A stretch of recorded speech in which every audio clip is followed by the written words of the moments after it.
Okay, so welcome everybody, all lovers of love poetry. This is the 19th annual Benicia Love Poetry Contest celebration. So welcome to everybody who entered the contest because we wouldn't have a celebration without you. Welcome to those of you who support our contestants, and welcome to those of you who just came to listen because you know this is going to be a wonderful 2 hours of uplifting, joyful, poignant, comical, sad, and nostalgic poetry. This contest is supported by the Benicia Poet Laureate Program, the Benicia Library, the Benicia Literary Arts, and the First Tuesday Poets. The First Tuesday Poets are a very supportive and diverse group who meet on the first Tuesday of every month in the library for an open mic experience from 6:15 to 8:30. So our next meeting is 2 days from now on June 4th, and all are welcome to read or just listen. Okay? The theme of this year's contest is a quote from Leo Tolstoy. Quote, "If it is true that there are as many minds as there are heads, then there are as many kinds of love as there are hearts." And boy, did we have a wonderful variety of love poems, showcasing all kinds of lovely sentiment.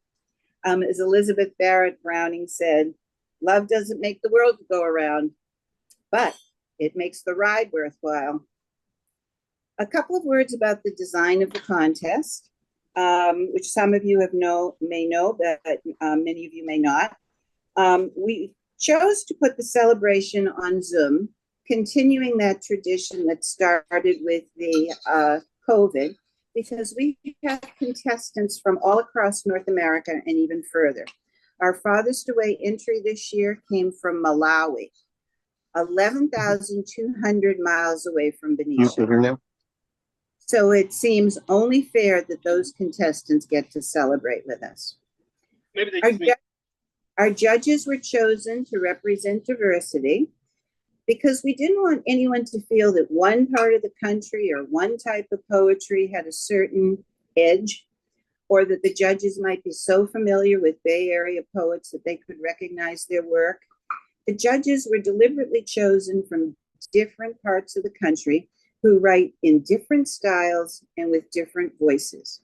But each of them has had enough experience to value other types of poetry as well. As the contestants are aware, the judges did not know anything about the authors of the poems they were judging. And I can witness that it was not an easy job for them selecting finalists out of so many excellent poems. I was present as they discussed the poems. I was not allowed to say anything because, of course, I'm the only one who did know who the authors of the poems were. Our first judge is Chris Latreille, who is the current state poet laureate of Montana. Chris could not be with us today because he's leading a Native American group of school kids on a wilderness experience. He's a Native American himself. He has published a memoir titled Becoming Little Shell, and a monthly newsletter called An Irritable Matisse. He's written in a variety of poetic forms, such as narrative forms, very short forms, one-sentence forms, Japanese-inspired poetry, and finds that the sacred connection in poetry is important. Due to his experiences in a rock band, lyricism and rhythm come automatic to Chris. Our second judge was Jan Hag, currently the professor of journalism and English at Sacramento City College and the founder and advisor of the college literary journal. She was editor of the Sacramento magazine. She's had her works in poetry, memoir, and fiction published, and her latest book is, quote, Writing Alone and with Others. With years of experience, she now trains other people to lead writing workshops. She maintains a daily posting of poetry under the name Good Writer. And last but not least, Patricia Thrushard is a returning judge from Northwestern Pennsylvania and Appalachia. She's a published poet and journalist and the co-founder of Poets Against Racism and Hate, USA. Her latest book is Goddesses I Have Known, and a share of the proceeds will go to her county's domestic violence shelter. She writes to satisfy a need to express emotion and to document life, appreciating both the beauty of the natural world and the richness of human experience. So, before we start the main event, I'd like to thank a few people, all of whom are here today.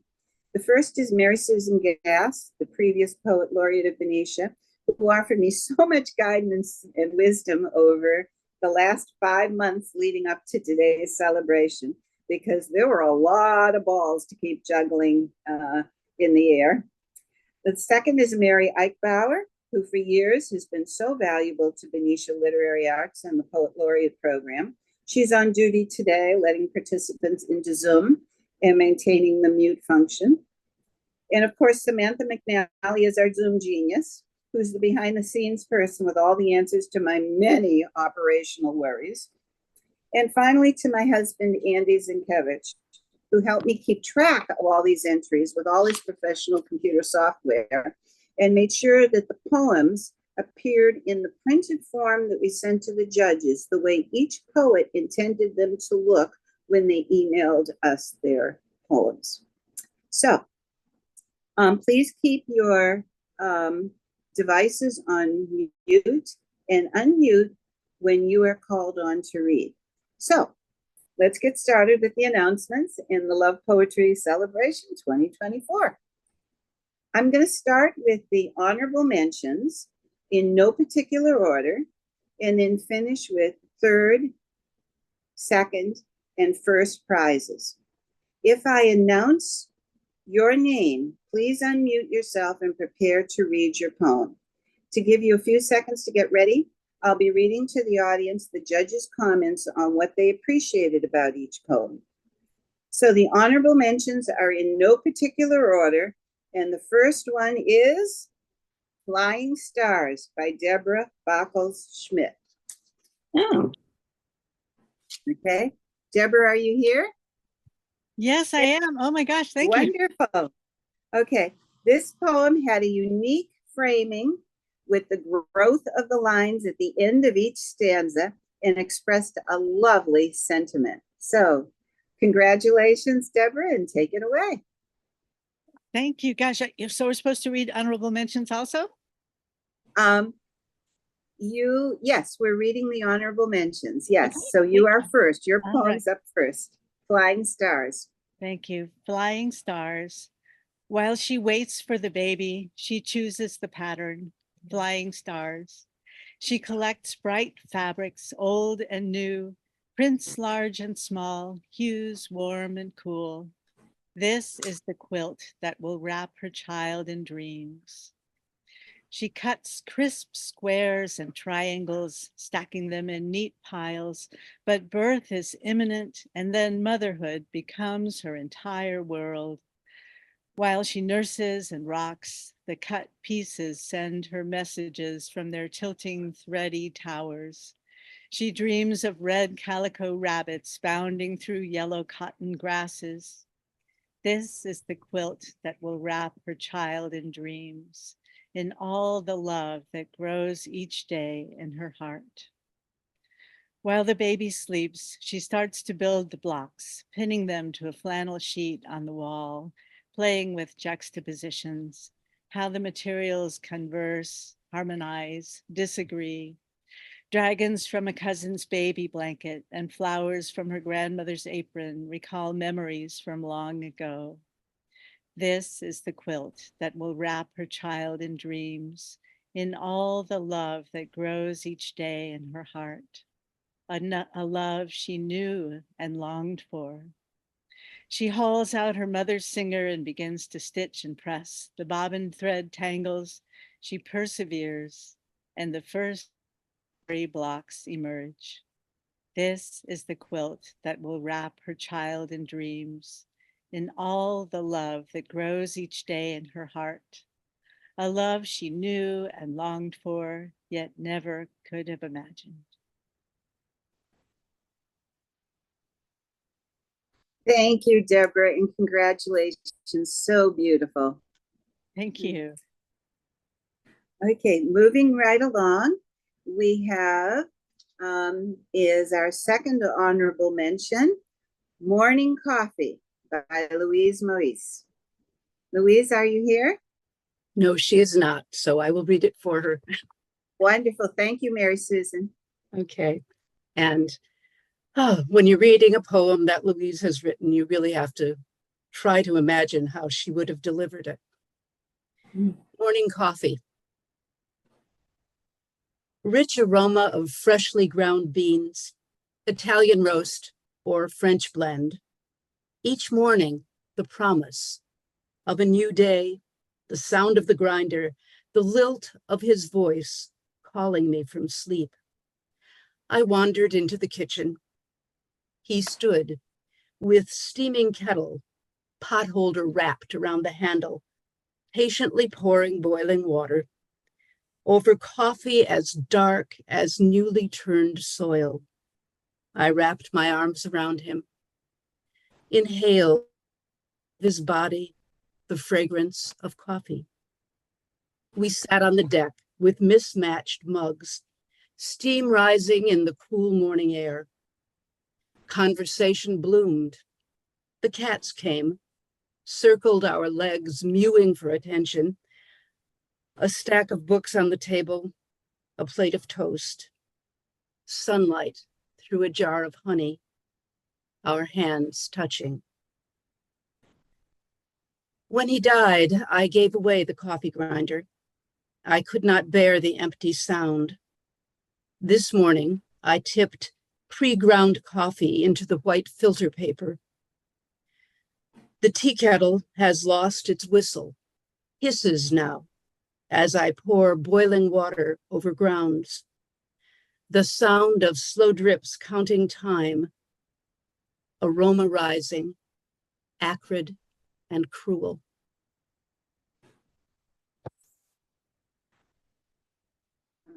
Such a poignant poem. The judges said, this poem has a lovely sensuality and imagery, which captures a life together. The craft had a special resonance, leading the reader to care about this poet. All right. Moving on. Thank you, Mary Susan, for reading that in such a lovely way. Moving on in no particular order to our third honorable mention, which goes to Two Kimonos by Johanna Ely. And I saw Johanna. This poem, the judges said, it has lovely descriptions, such as kimonos like cranes and memories of hands entwined. The poem had great symbolism. Congratulations, Johanna. Thank you so much, Kathy. Two kimonos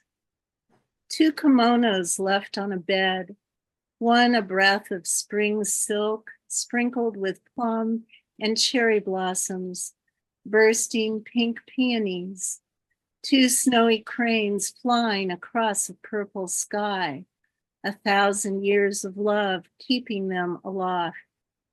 The other, a pattern of blue circles on white cotton, rings of unending harmony, repeating, overlapping, continuing. Two kimonos left on a bed, spread out in all their beauty, sleeve touching sleeve, memory of hands entwined, as if two lovers had left these robes behind, no longer needing anything from the old world. The cat asleep on the one, touched by the afternoon sun. Thank you. You are welcome. So beautiful. Such lovely descriptions. Congratulations, Johanna. Thank you. Okay. Our next honorable mention goes to Whole Cloth by Kathleen Moore.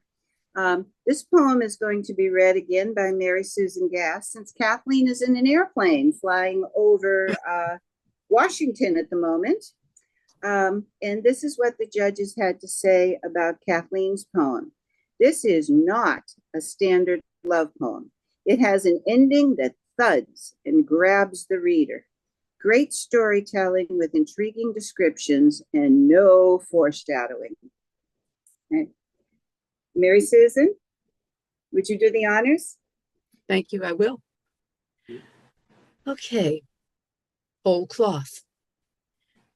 They hang like tapestry, these silken sheets, sheer extravagance, lust and luster, artfully draped, sunshine spread across an unmade bed. They are nothing like the linens my mother pinned to a plastic line, strung between bare branches, bleached white and ice-crusted, stiffened by endless winter winds. She spent her days in predictable rhythms, hanging the laundry, stripping the beds if it was Tuesday, polishing the silver if it was not. And I, in her shadow, relentlessly asking questions she couldn't answer. Why are you crying? How does a baby get lost?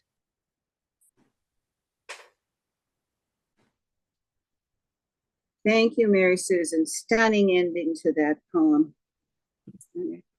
The next honorable mention is Winter of Our Content by Charles Macaulay. Hi, Charles.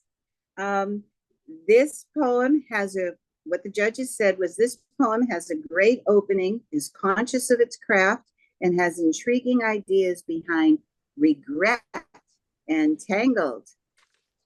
Thank you, Charles. Congratulations. Thank you very much. As some of you know, I have a poor vision, so Janet Archibald is going to read my poem. Winter of Our Content. A scrambled sky, sunless in the deepening gray. The odor of autumn shivers in the trees. Warm in your wool sweater and scarf, black hair tight under a tilted beret.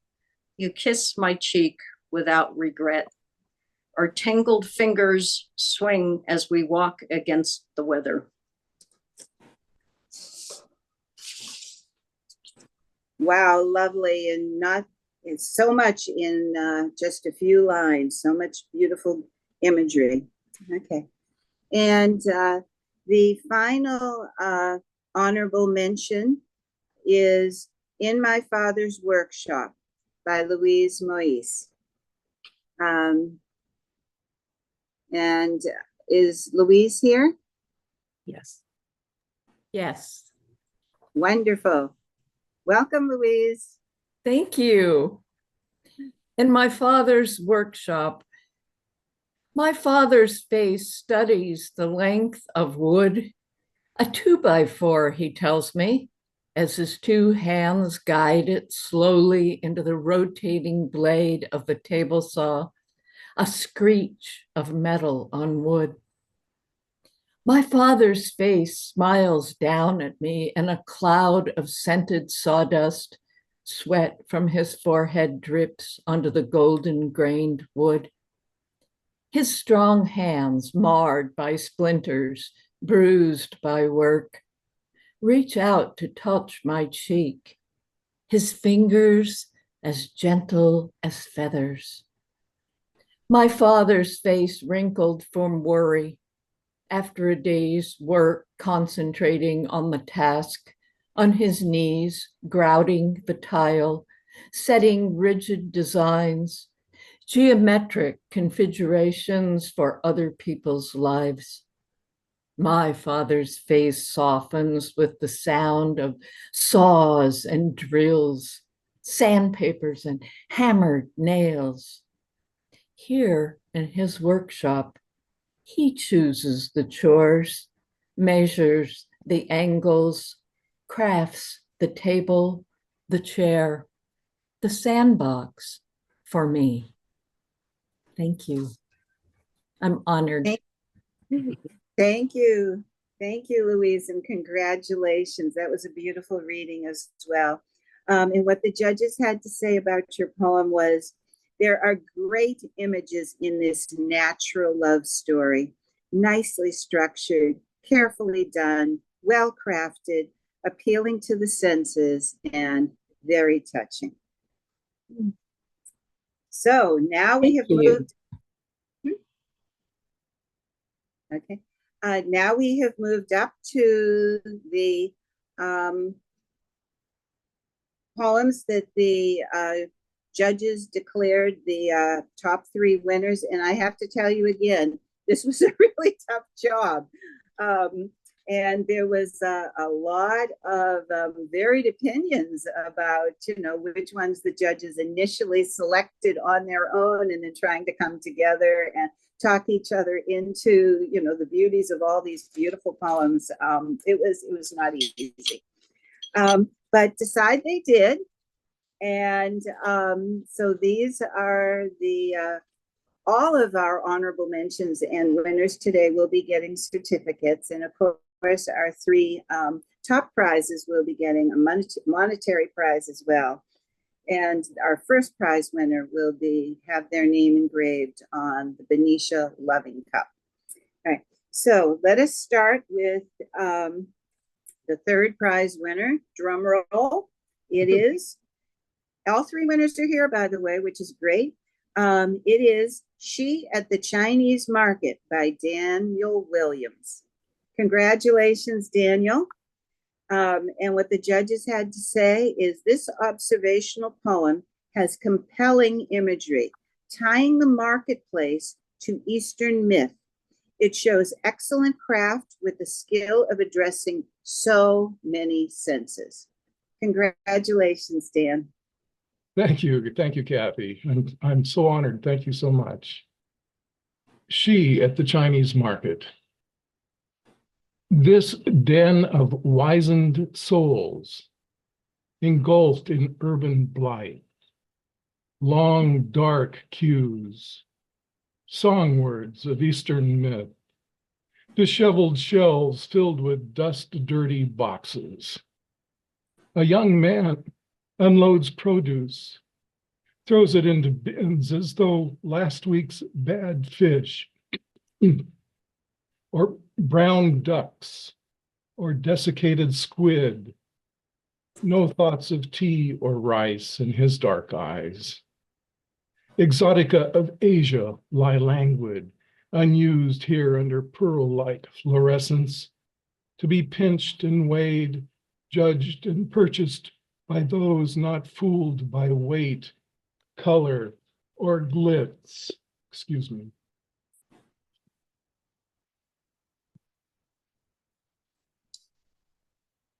Even here, I find reasons for love.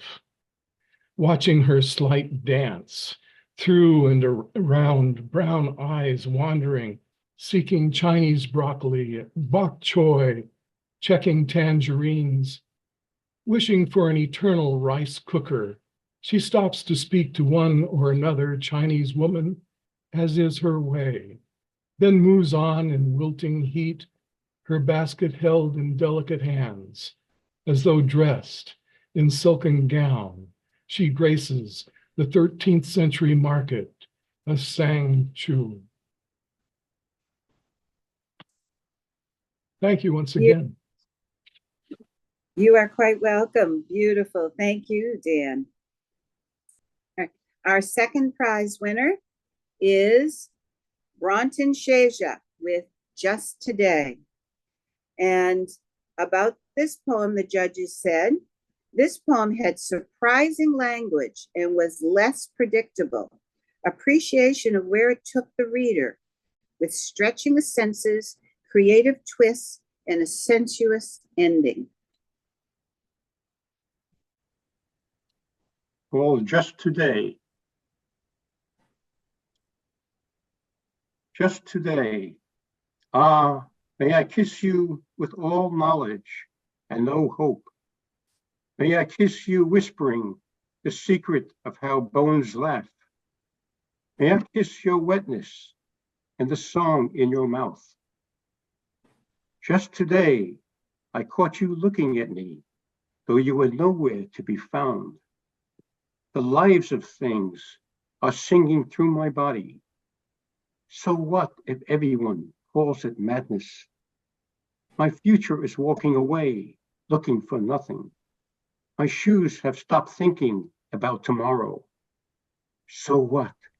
Just today, I dance with you again, without sorrow, with all knowledge, with your song in my mouth. Beautiful. Congratulations, Shaja. Thank you very much. I appreciate it.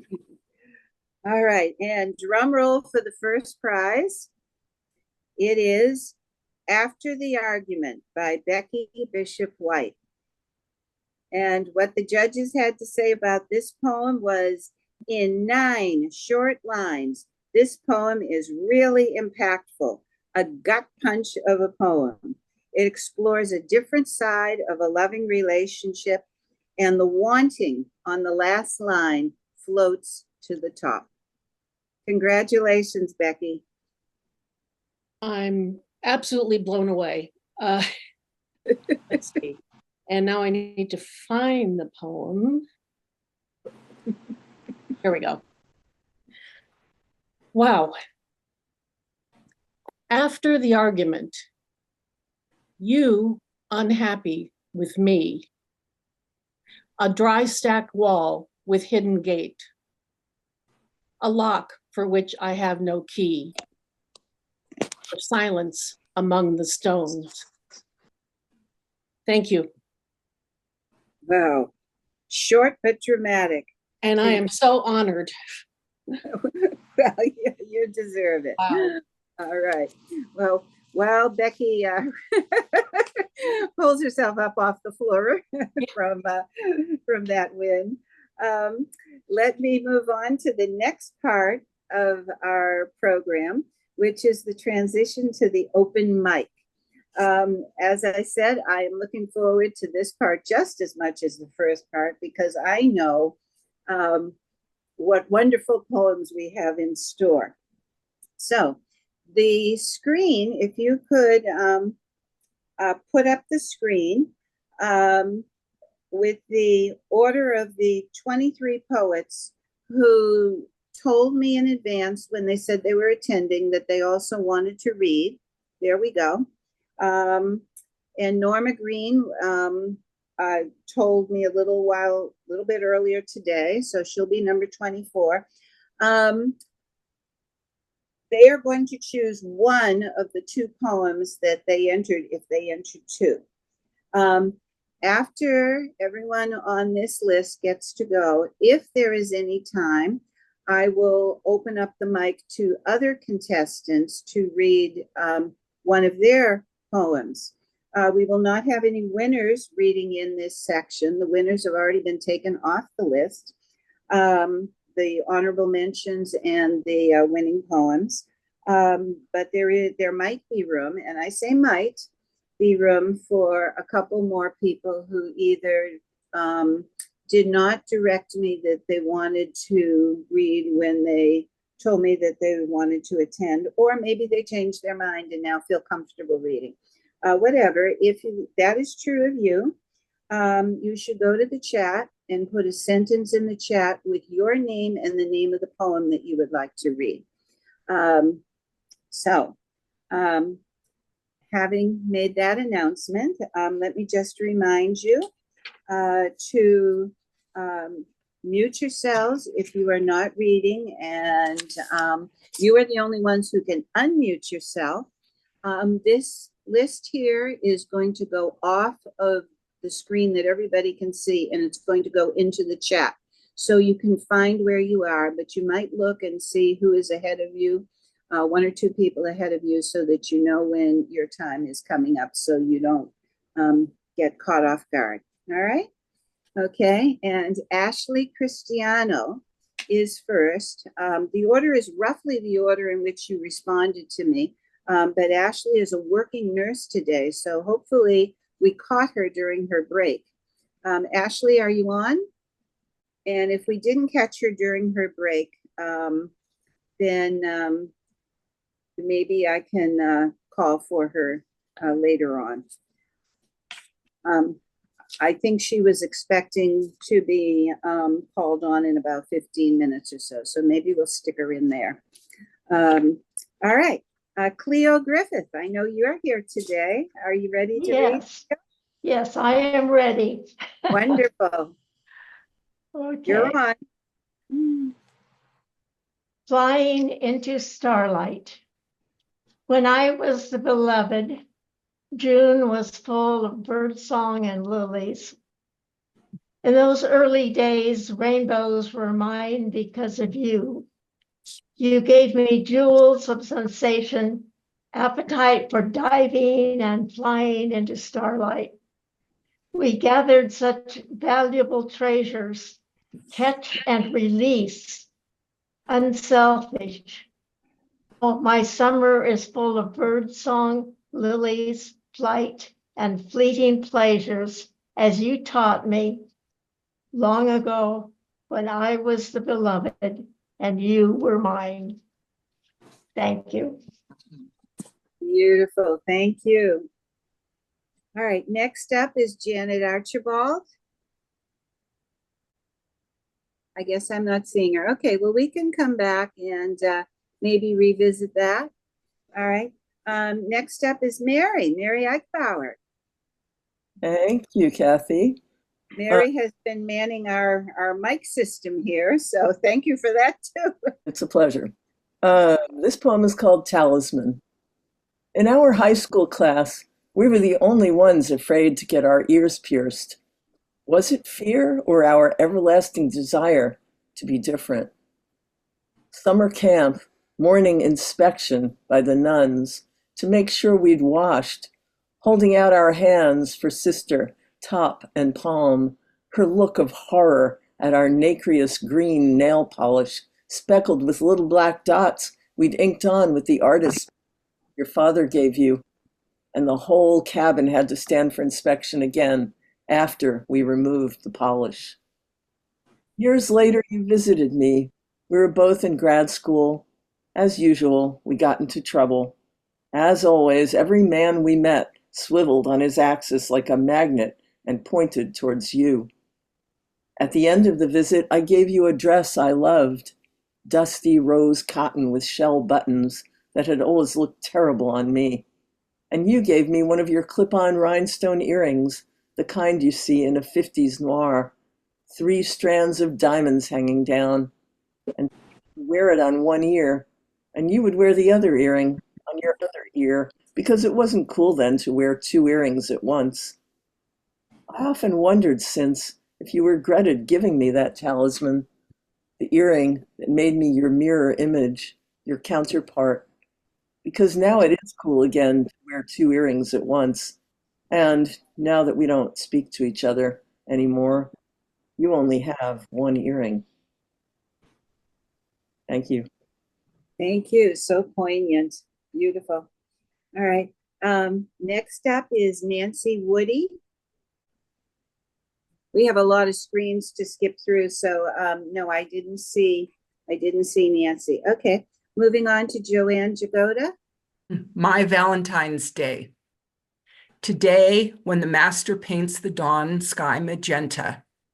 Today, when the universe of us composes a heart song. Today, when you're making morning noises shaving in the bathroom. Today, when you grasp my fingers and kiss them. Today, when I remind you to take your pills. Today, when you insist I put on the alarm when you leave. Today, when I remember how you brought me Cheerios in bed after my chemo treatments. Today, when you insist I put on the alarm when you leave. Today, when you forget a corny Hallmark card from CVS and overpriced roses from Safeway. Today, when you yell, "I'm home," 4 times because you can't hear me yell, "I'm up here." Today, every crevice of my heart will be suffused with the tide pool of us. Today, let me not crumble with thoughts of when we will no longer be. Beautiful. Thank you, Joanne. Love is an action verb, right? Yes. Next up is Jacqueline Yvonne, the co-poet laureate of Vallejo. And I believe Jacqueline is here. I am here. Yes. And my poem is called Beneath the Moonlight. He slips into the haven of our sheets in the quiet realm of dreams as memories flicker like a candlelight casting shadows, where moonlight bathes us in a soft glow.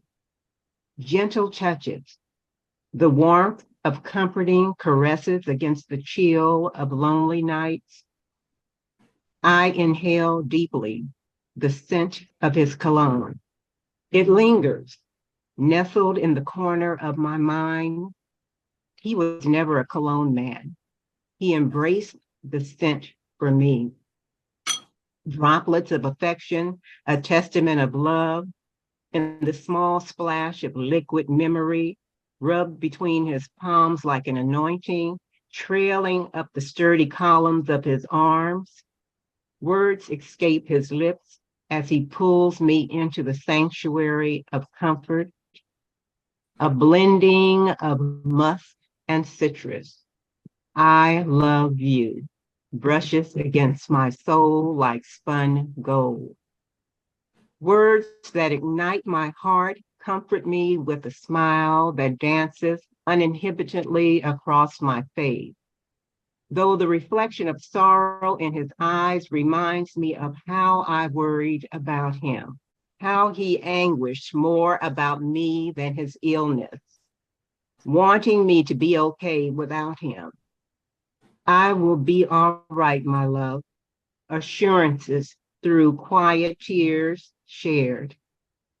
I welcome each visit beneath the silent gaze of the moon, dreams rising with its fragrance pressed into my skin, the feel of whispers brushing past my ear, grateful for the nightly aromatic reminders, crafted from stardust and longing, where I hold onto the echoes of our reunion into the first light of dawn until we meet again in the slumber of our love. Beautiful. Thank you. Such a gorgeous tribute, with such, they say that these smells are, our memories so well encoded, and your poem proves that. Thank you. All right. Our next reader is Randy Schwartz, who was going to be on vacation off in a place he wasn't sure he was going to have a service. So I don't know if Randy is here. I'm here. Can you hear me? Yes, we can hear you. Welcome, Randy. Yeah, my poem is called Lahaina Town. Uh-huh. Diversity. Diversity of nationality, of thought, of income, of everything. From every walk of life, we strolled the wooden sidewalks, took sunset cruises, and were awed by the best banyan tree ever. From fast food to the finest food, and the best burgers ever. From small souvenirs to incredible art, and the best shaved ice ever. Diversity marked Lahaina Town. All gathered, all welcomed with aloha. Aloha. Thank you, Randy. What a beautiful tribute to Lahaina. The next poet is Robin Gabbert, and I did see Robin. Are you still with us? Yes, I'm here. Yes, good. Alrighty. Well, my love poem today is about the best kind of love, puppy love. Like a warm bowl of puppy custard, he curls and settles nightly into the small of my back. He can't be petted in that position, but seems happy to simply share the rhythm of my breath, moving only during my brief absences to expand into a long puppy dam, stretching and usurping a little more territory until I return, and he softly curls once more into a warm vanilla lumbar cushion. Thank you. Thank you, Robin, from all of us dog lovers. Okay. And next we have Wilson Engel III. I'm not sure I saw him. Are you here, Wilson? Okay. And after that, I did see Claire Baker. So welcome, Claire. Take it away. Within a Whisper. On our camping, hiking adventures, we talked of bears, storms, trails, peaks, whispered, be safe while climbing icy snow. Near worn railings on narrow ledges over canyons. Always a Sierra wind whispered what we thought we'd forgotten, but wanted to hear. Friend John, now you are pure air everywhere we camped, explored, dared climb higher. I sense you listening for me to follow you as lupin, poppies, or paintbrush on a granite slope above a lapis lazuli lake, framed by meadows and memories. Or maybe drenched by waterfalls on the mist trail, your eyes blinking rainbows, you venture beyond Nevada Falls. On a trail to Half Dome's endless sky, where views celebrate visionaries like you. I sense you waiting, cleaning boots, writing in a camping journal, calling me in a voice slight as veins on aspen leaves.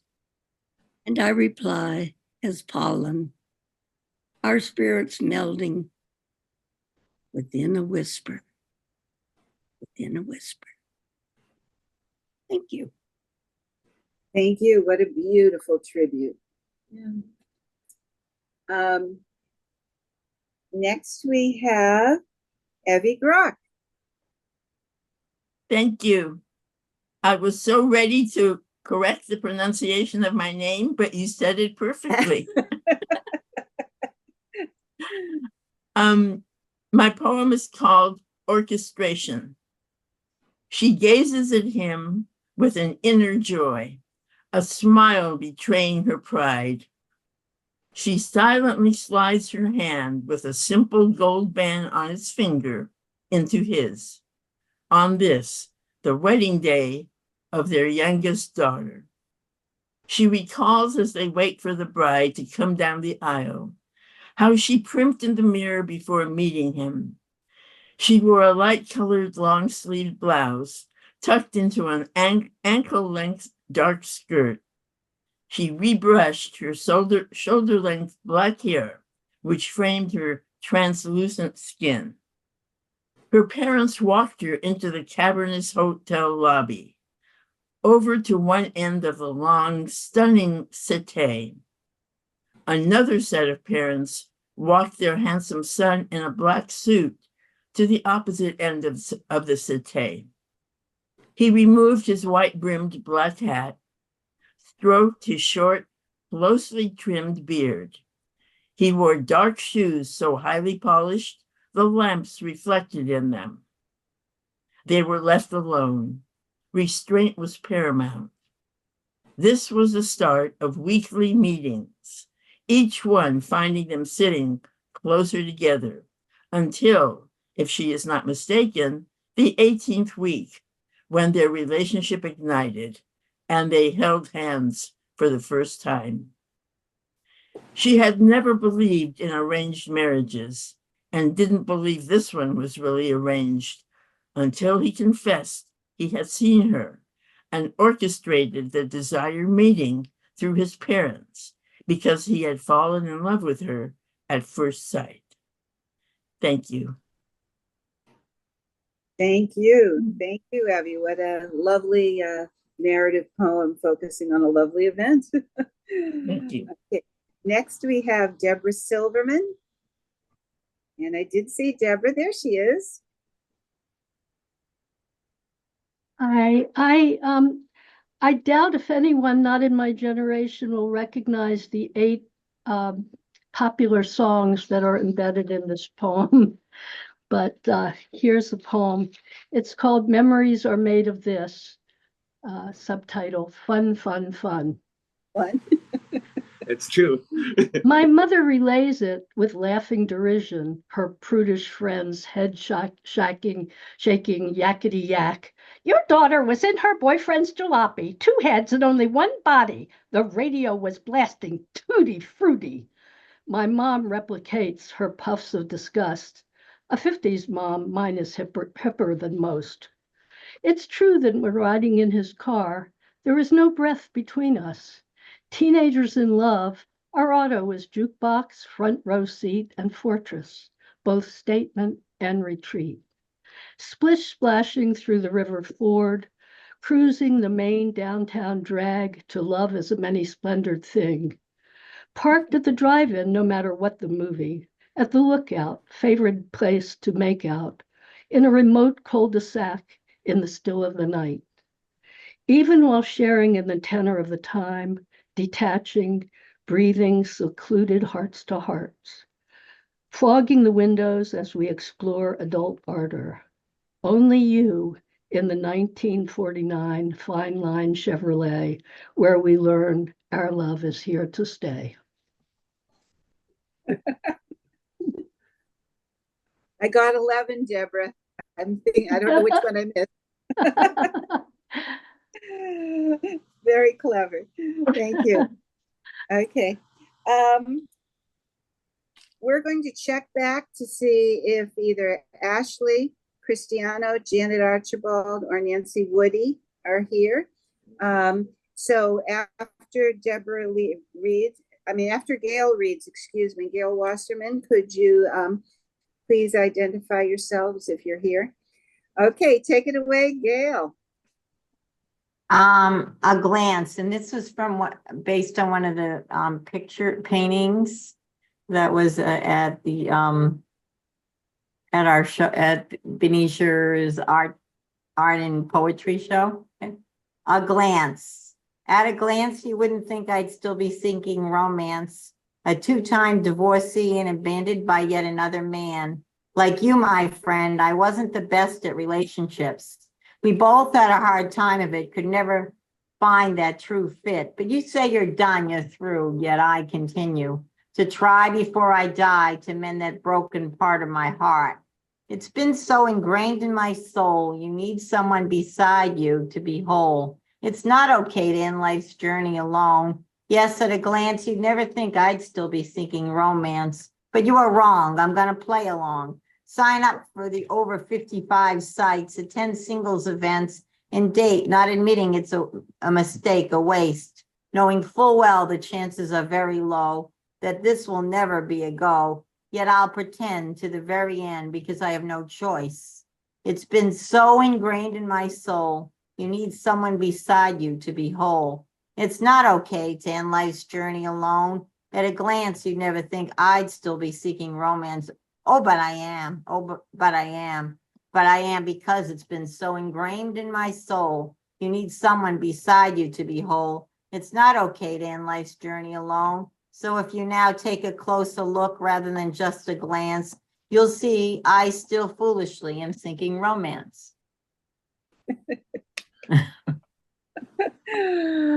Always a pleasure. Always a pleasure, Gail, your poetry. Yes. Thank you, Kathy. Thank you.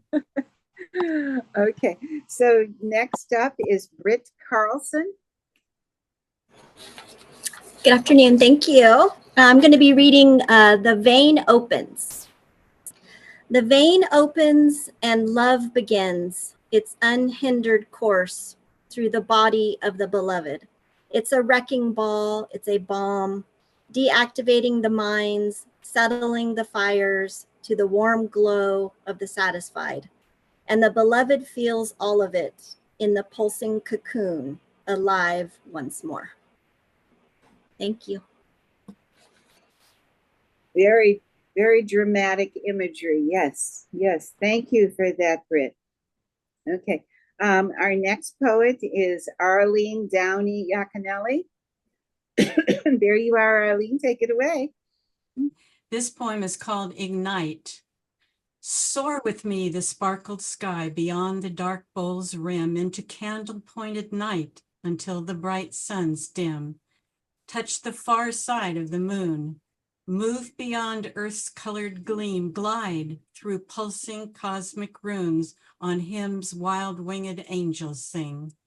Kindled incandescent fires will light the night. Outshine the stars, weave through spangled velvet space, entangled in the flames' embrace. Let longing sleep, coals banked high, slake tonight the need for fire, spin the worlds as we pass by, comets burning in the sky. Hold licking flame alive in hand, to flicker light, warm the space where unseen galaxies expand. Blaze, ignite, melt every trace of doubtful fear, distress, dismay, and as we pass, we go unshod, earthbound children out to play, sparks struck from the throne of God. Beautiful, beautiful. Thank you. Thank you, Arlene. Our next reader is Crystal Bramhill. There you are. Welcome. Hi, Hi everyone. So this poem I have is called Sovereign Woman. Love is being devoted to myself, validating myself, and accepting all of myself. Love is being honest with the woman in the mirror and being so authentically myself that the message can never be confused. Love is hand on heart, knowing that I am safe, I am loved, and I am whole. Love is feeling the pain without making an identity of it. Love is protecting my love and light, not letting the external disturb my peace within. Love is knowing that the greatest life partner I will ever know is me. Love is choosing myself over being desired by anyone. Love is smiling at my reflection in the mirror because peace is the light I radiate and it looks beautiful shining through me.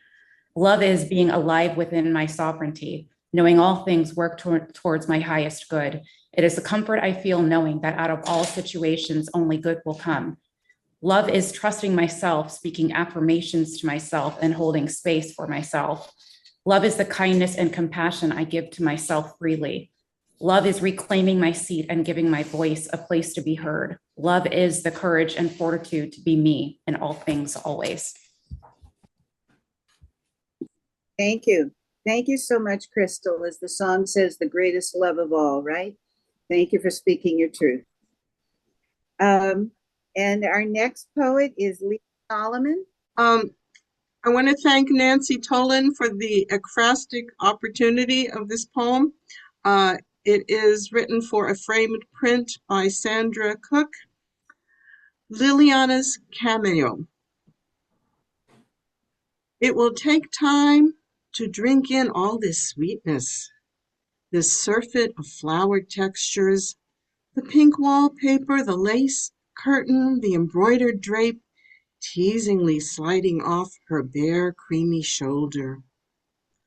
Oh, so much floridity to balance the glowing perfection of her peerless porcelain complexion and the auburn lilt of her braided tresses, a dearly tendered coiffure resting so naturellement on the lady's brow, a complete confection of allure, an undeniable daydream of prelude to afternoon amour, wanting nothing more unless a score from Debussy or a glass of Chablis in blush tone stolen from Renoir, and yet, where does her furtive gaze aim? Do her pearly teeth feign a smile while her iridescent eyes scan the room's terrain, landing on the antique grandfather clock, glumly ticking for the fireside's domestic domain where spiders hide and dust resides.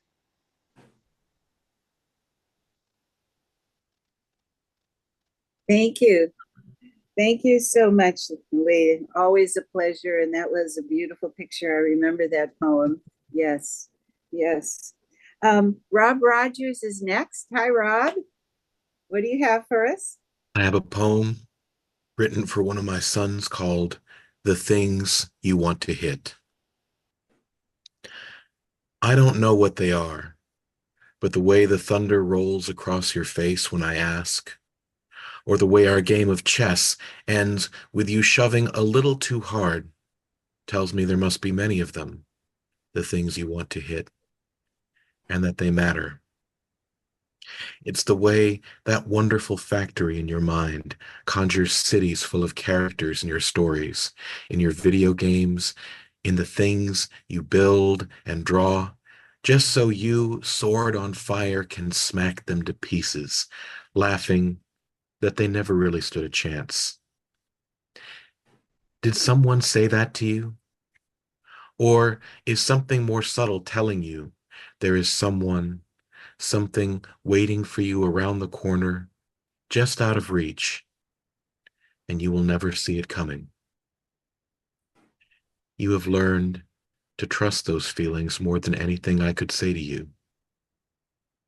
So throw those punches, put everything you have into them, and I will hold the pillow and you when you are done.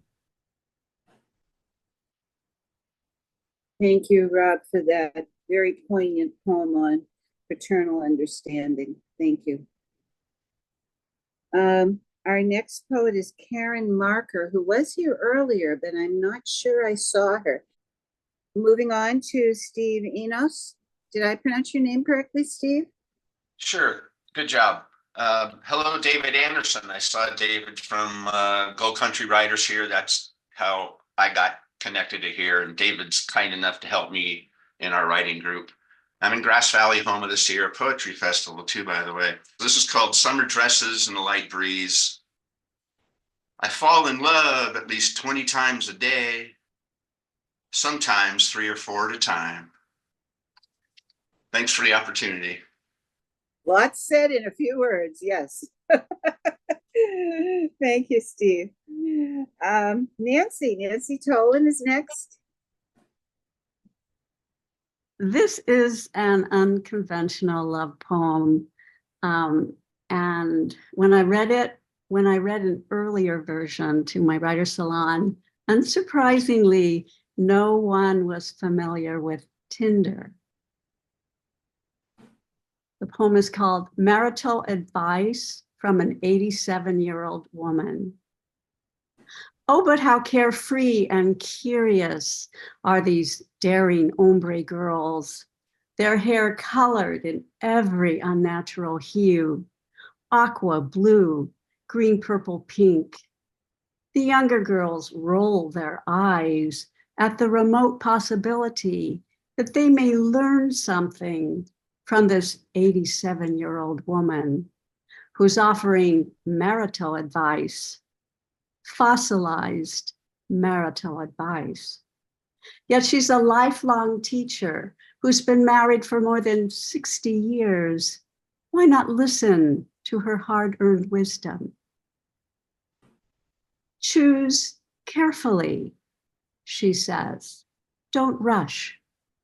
Set aside any notions of living in the world of romance and fairy tales, convinced that love will magically change your life. Marriage is hard, the wise woman declares.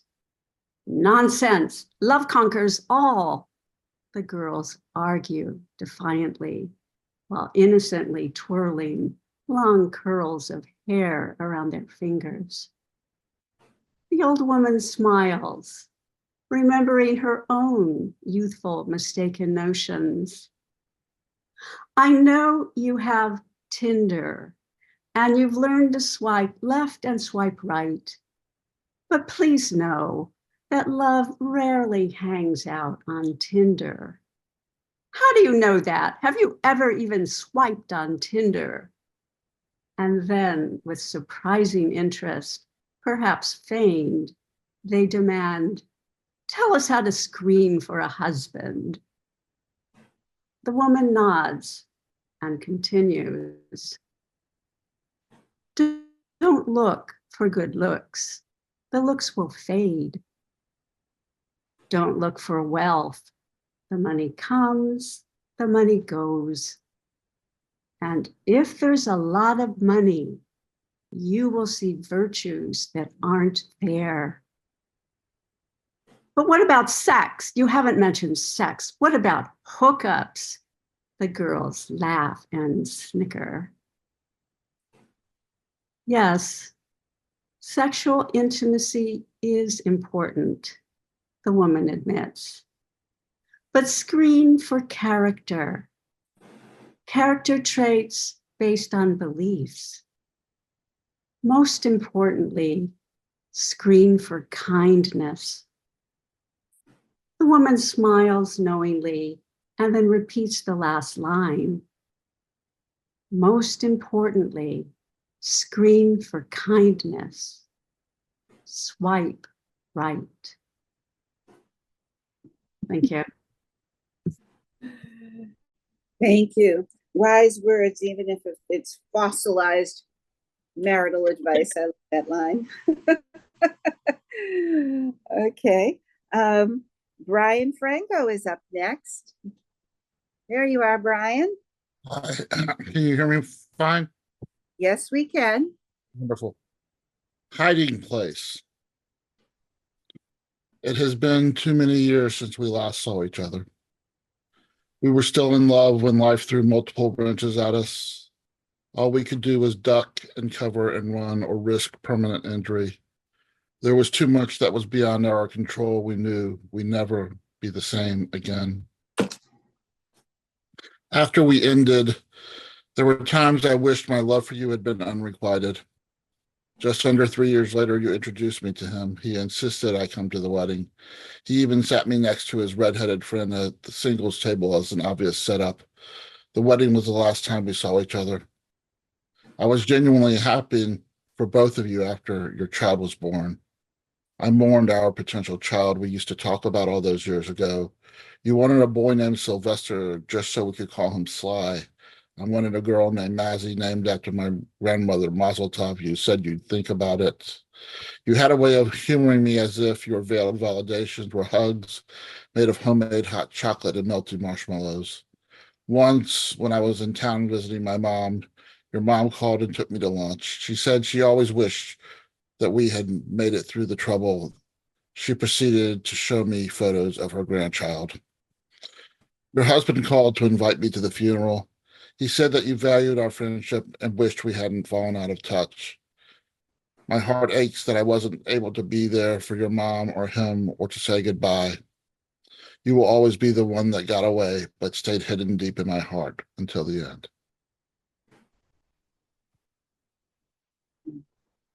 So touching a tribute. Yes.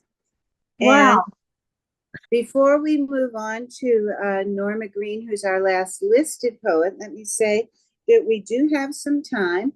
So if there's any poets with us who have changed their minds and they would like to read, would you please put your comment in the chat, and Sam will pick it up. Put your name with the title of the poem that you would like to read. All right, and now we're going to move on to Norma. Norma, you still with us? I'm here. Great. My poem is sad, but there's been so many happy poems today that I think we'll all leave happy, and the happy will outweigh the sad, but this is a change here. And it's sincere. It's dedicated to my first grandchild, who unfortunately was stillborn. Gabriella, child of our dreams. The crib is ready. The blanket is laid. The musical mobile waits to be played. Sleepers hang in the closet, pristine, brand new. On the rug sits an unhugged Winnie the Pooh. On the shelf sits a pictureless frame and a pink photo album with only a name. By the table, a dad sees a child in her chair. He brags on her drawing's artistic flair. Then he sees a schoolgirl in her blue uniform. He leads a young woman in white on his arm. Her joyous face is beaming, but he was only dreaming. And dreams are all that's left now from the promise that was broken. It was goodbye and not hello, the word that must be spoken. A serious, the bud that blooms only one night. You were a brief blossom hidden from sight. A mother rocks in the chair alone, hums her unfinished lullaby. So quickly have you come and gone, but our love will never die. I wanted to make a tribute to this child. And that you did, Norma. What a beautiful tribute. And sadness happens because we do love. Yes. Okay, got it. Terry, go ahead. You ready for me? Yes, Okay. we are. Ode to my lost childhood. My mother myself, but she wasn't and still isn't. Born in a different time, different rules, the time of Prozac mothers, little helpers, and booths.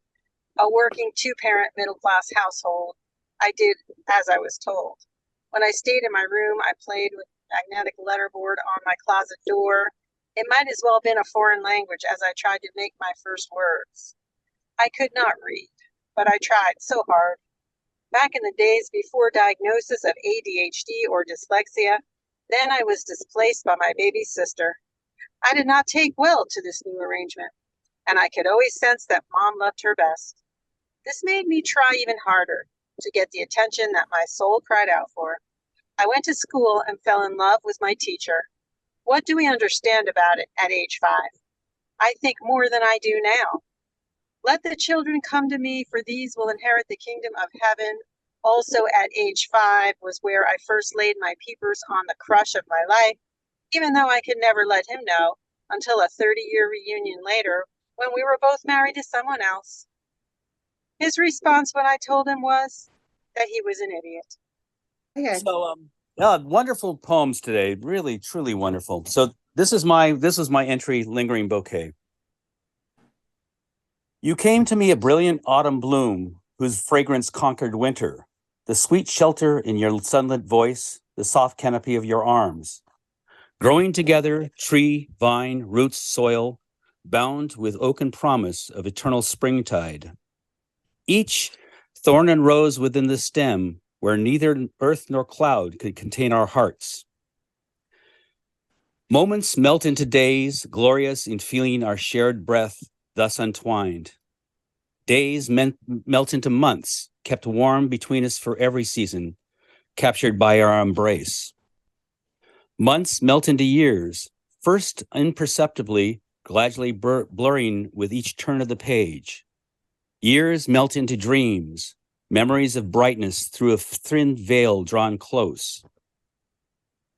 Now a distant visage paints a dim horizon within our view, beyond our reach.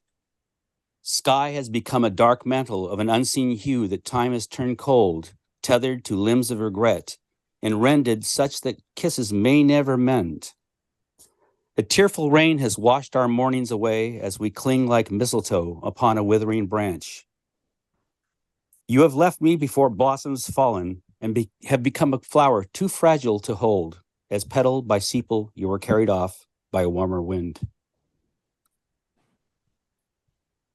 Okay, wow. Thank you so much for that, Jim. I love the symbolism of a lingering bouquet. Yes. Okay, and now we move to Anne Constantine Burge. And what do you have for us, Anne? Thank you. I have to say, listening to Jim with a disembodied voice, it was wonderful. I wasn't swayed by any outside stimulus, and the poem was Beautiful. Thank you. My poem is Each Day is Valentine's Day. That day the sun shined oh so bright. I still call him my beautiful ray of light. Each day for 37 years, I fall in love with Ray. It's just how it goes. Valentine's is every day. We tell others with love at the start to play and be kids, always at heart. Learn from the dove, love with your soul, and vow to never part. Love only someone with whom you can't fail. Greet each other like old Rex does when Ray goes to get the mail. I'm going out to check the mail, he yells. I love you, I always yell without fail. He squeals back, I love you more. No snappy comeback from me, I slammed the door. Sitting with him to watch TV, hey, while you're up, 2 cups of Joe? Work Monday through Friday, 10 hours apart. Meet halfway, Harris Ranch, for love, a la carte. Defer to his choice for many meals. For the 6th time this month, yum, that appeals. We do the unexpected to show we care, be it cold or rainy, dreary or fair. Boondocking and seeing nature's art, the snow goose and swans soon depart. Sharing in all household chores, either do that or live in the moors. Let him sleep in, then with Dave, a burger and brew, while I'm in the kitchen making hot stew. Being silly and laughing most every day. Some think Ray needs dangerous duty pay. We have each other in times of sorrow. Joy returns, hopefully tomorrow. Returning to his imagined faults as his special attributes, even when he snores and burps and toots. Saying I love you many a time, making life's days always rhyme. Still more reasons we love each other and ways to make our hearts aflutter. A touch to his arm says, I love you. Oh, and it's time for dinner. Last night's stew. Some fall in love once in their life. For me, it's every day. The universe brought Ray into my life, and he's here to stay. My beautiful ray of light, no matter the day. I love you every Valentine's Day. Thank you. Thank you. What a great message. Make every day of Valentine's Day. Beautiful. Okay. And Ilian, do you have something for us? First and foremost, I am humbled to be among so many gifted writers. The title of my poem is Love in the World. Life is not a fairy tale. Life is a battlefield called existence. While on the journey of life, language is a fabulous instrument. Love is expressed in all languages. Love is a noun, a verb, an adjective. Sorrow, pain, violence, and death. Experiences all will confront, but a parallel dimension, love. While paying homage to this 4-letter word, we must defeat evil and embrace compassion. In the mystical world of love, there are no conditions.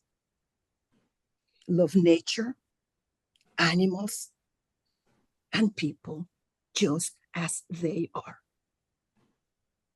True love knows no social class. True love knows no prejudice. The revolution of love begins on our own souls and hearts. Humanity is one family. We're children of the universe. I call it God. Brothers and sisters inhabiting a planet called Earth. To love ourselves and others will transform this world, so all will be positive and bright, loving nature and people. Muchas gracias. Muchas gracias to you, Ilian. Thank you so much. That poem certainly was a lovely poem. If it's the last poem to finish, because it's talking about the theme, which is a celebration of all the different ways we love people and nature and things and country and pets and, you know, love abound. So let's go to Finn Bell, because I know Finn is here too. And Finn, can you hear me? Yes, ma'am. Thank you so much. Good afternoon, everybody. There you are.